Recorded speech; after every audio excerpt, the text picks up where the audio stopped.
En parlant de l'intendant fidèle, il s'agit de ceux à qui le maître a confié le soin de son personnel. C'est le rôle du pape, mais pas seulement le sien, de tous les évêques, des prêtres, et surtout des curés. Ils sont en quelque sorte les gérants de toute la communauté de l'Église. Cependant, Pierre pose cette question, peut-être dans un esprit de fierté que les apôtres n'avaient pas encore tout à fait compris. Pour être le premier, il faut être le dernier. Et ce n'est pas cela qui compte. Il s'agit d'être un serviteur fidèle, vivant dans la sobriété. Je n'aurai pas le temps de parler de tout, mais je voudrais me référer à cette seule phrase. À qui l'on a beaucoup donné, on demandera beaucoup, et à qui l'on a beaucoup confié, on réclamera davantage. Il s'agit de la proportionnalité entre ce que nous avons reçu et ce que nous en avons fait.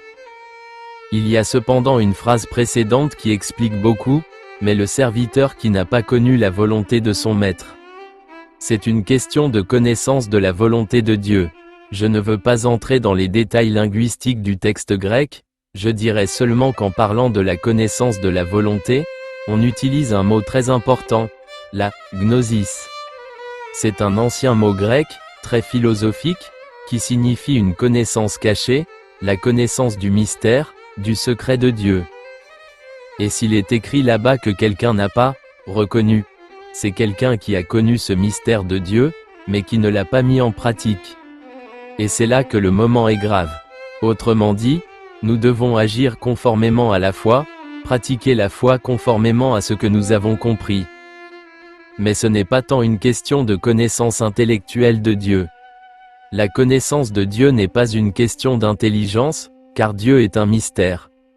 Plus nous entrons profondément dans le mystère de Dieu, mieux nous connaissons Dieu. Nous ne pouvons pas pratiquer la volonté de Dieu si nous ne la connaissons pas. Parfois, discerner ce que Dieu veut de moi est difficile, ce n'est pas toujours évident. Une chose est certaine, la volonté de Dieu est de ne pas pécher. Mais parfois, même reconnaître si c'est un péché ou seulement une faiblesse est difficile, car la frontière est parfois invisible, nous ne voyons pas clair. C'est donc plutôt un appel à entrer dans le mystère et la connaissance de Dieu. Pour connaître Dieu, nous devons être plus à l'écoute de lui. Dieu n'est jamais muet, il trouve toujours le moyen de nous transmettre sa volonté.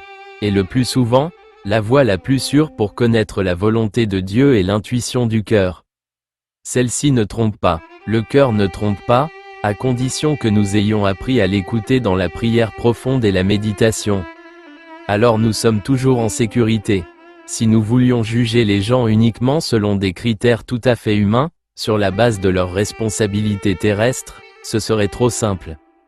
Il ne faut pas juger les gens selon leur position hiérarchique ou leur responsabilité dans la réalité terrestre. Mais Dieu ne juge pas selon cela, mais selon ce que cette personne a spirituellement compris, ce qu'elle a reçu comme révélation intérieure de Dieu. Et c'est en fonction de cela qu'est évaluée sa conformité à la volonté de Dieu.